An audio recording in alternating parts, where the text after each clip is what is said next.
Hi Steve, tell us a little bit about yourself and how you came in contact with Braille House.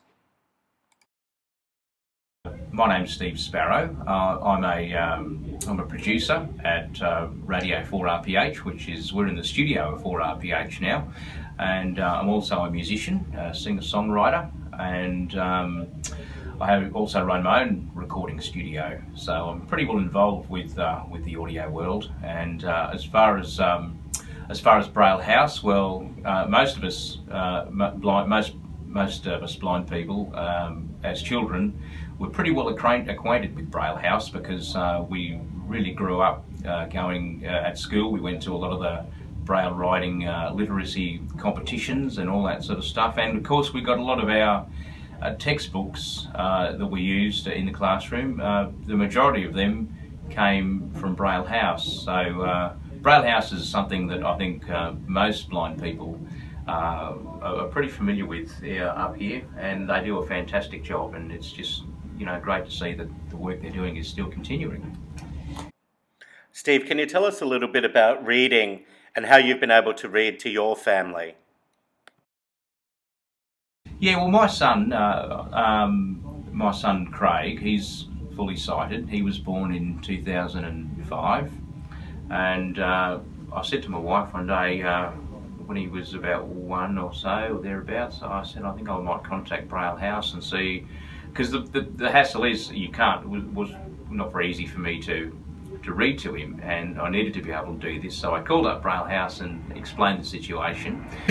So I contacted Braille House, and they sent me out a bunch of books that I was able to read to Craig, and it just made things so much easier. I think there was books like Thomas the Tank Engine and a number of other things. I think there were a few picture books as well, and they were pretty interesting because Craig was able to look at the pictures, and I was able to read him the text. And I think we had classics like the old Three Little Pigs and all that sort of stuff, and a bunch of other stuff too. And a lot of those stories that I read to him, he still remembers now because I only had a limited supply of books. Of course, we tended to read similar stories quite a bit, and then he had his favourites. So there's still stories that he still talks about now. So I remember you used to read this and that. So without Braille House, I wouldn't have been able to read to Craig at all. So I'm really pleased that that service exists. And of course, back in those days, there wasn't. I don't think even Braille displays were very popular. If they were very expensive. So I certainly didn't have one. And many people don't have Braille display now these days, even so. So it's really good that service exists, so that we can, carry out something like this, and it makes our task of, reading to our kids a lot easier. Hopefully, someone else can, do similar things.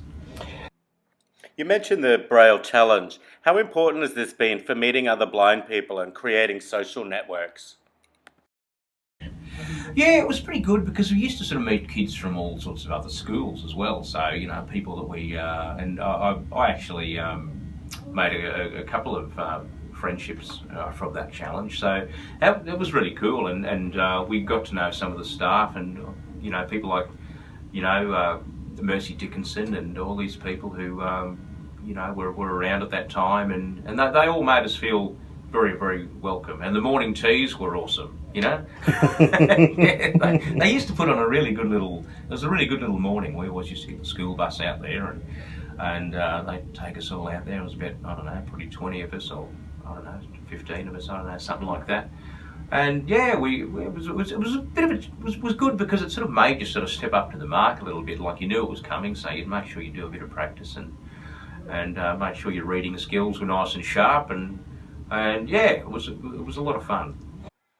Can you tell us a little bit about the importance of being able to read Braille and what that has meant for your career? Well, I think Braille is imperative to what I do now. I mean, in many cases, I will use a screen reader, like things like emails, and screen readers, of course, are a very big part of my life.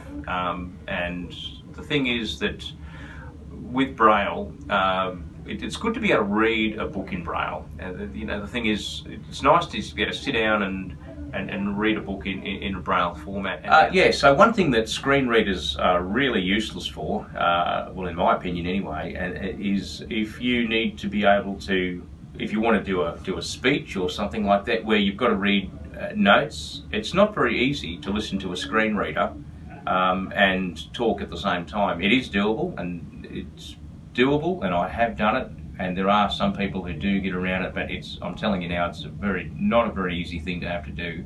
So the other thing that I use Braille all the time for is I'm a musician, as I said before, and I'm playing a lot of performances at all different sorts of venues, and I do some music festivals in different parts of the country, and basically all my set lists and everything I have in Braille, because in a Braille format, because there's no way I can be listening to a screen reader, talking to a band about what's happening, and keeping track of what's going on, as far as I don't want to have to remember like a whole 45-minute or an hour long show.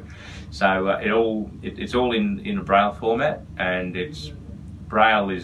without Braille, I think blind person's almost literate, because they can't actually physically read, so I can't see how a blind person could exist entirely without Braille if they've learnt it when they were younger. I mean, probably older people may not read Braille, and that's fair enough, But for myself, I learned Braille. That's how I learned to read, and it's a very important part of my life. Radio 4RPH is for people with a print handicap. Are you able to tell us about the importance of this service to the community? Oh, well, 4RPH, I've been involved with 4RPH for many years. I came to 4RPH as a young man, at about 20 or 21 or thereabouts, so I've been here for a while.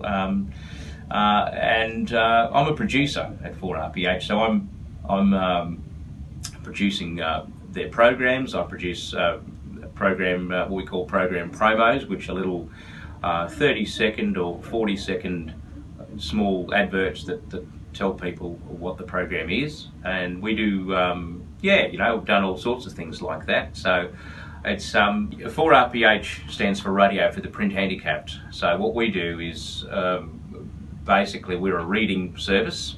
So we read newspapers, we read magazines, we read all sorts of things that a blind person may otherwise not have access to. And I think that's a really good thing that the station exists, because without that we would not have access to certain information. And going back to Braille again, I also do a lot of voice work on the station. So often I've got to read scripts and other bits and pieces, and without Braille it's not possible for me to do that. So I always write it all out in Braille, and then I've just got it under my fingers, and I can then do what I need to do. So that's another reason for me why I couldn't really exist without Braille. But yeah, so 4RPH has been a big part of my life for a long time, and we have a lot of fun here too. It's really is a good thing to be a part of. And how important is 4RPH to the listeners? I think the listeners of 4RPH, we get a lot of feedback from the listeners. We get a lot of people listening to 4RPH that aren't necessarily blind people. We also have a lot of people just driving to work in the car that they don't have time to read the paper, so they will listen to us. And I think that's it's good to know that sort of thing, that we're out there in so many ways, and I think it's just a good service, and it just keeps people connected in another way. If you could share any advice for a young blind person, what would that be? Well, yeah, I mean, the thing is, I guess Braille is a very important thing to know. If you get a bit over reading, it's very hard to do things without Braille entirely. And the other thing is, as a blind person, it's possible to do anything that you want to do if you put your mind to it. Sometimes you need some help, you need to do things in different ways, and you probably will need assistance somewhere, but if you really want to do something, work as hard as you can on your passion, because I've managed to achieve quite a bit in my life. As I say, I've got albums out myself with, I'm a singer-songwriter, and I put myself out there.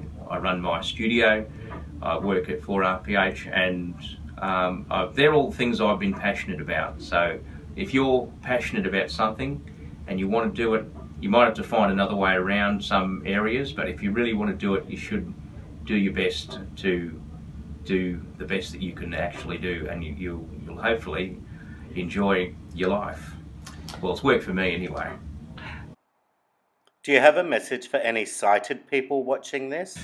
I haven't really thought about that, I guess, but what I would say is thanks to all the people that have assisted me when I've needed help, and there's often times when I've been wandering around and I've either come a bit of a cropper and got myself lost in some way, I guess what I would just like to say is thanks for your assistance when I've needed it, because without it I'd probably be a bit sort of bushed.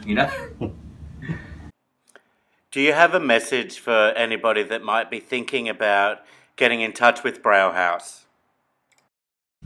Yeah, I would go and check out Braille House or contact them. Like if you want to see what they do, and if you need things transcribed into Braille, or it's quite possible it might already exist. That they may have already it may have already been done in the past, but they will put you in. They will find the literature that you need if it doesn't need to be redone.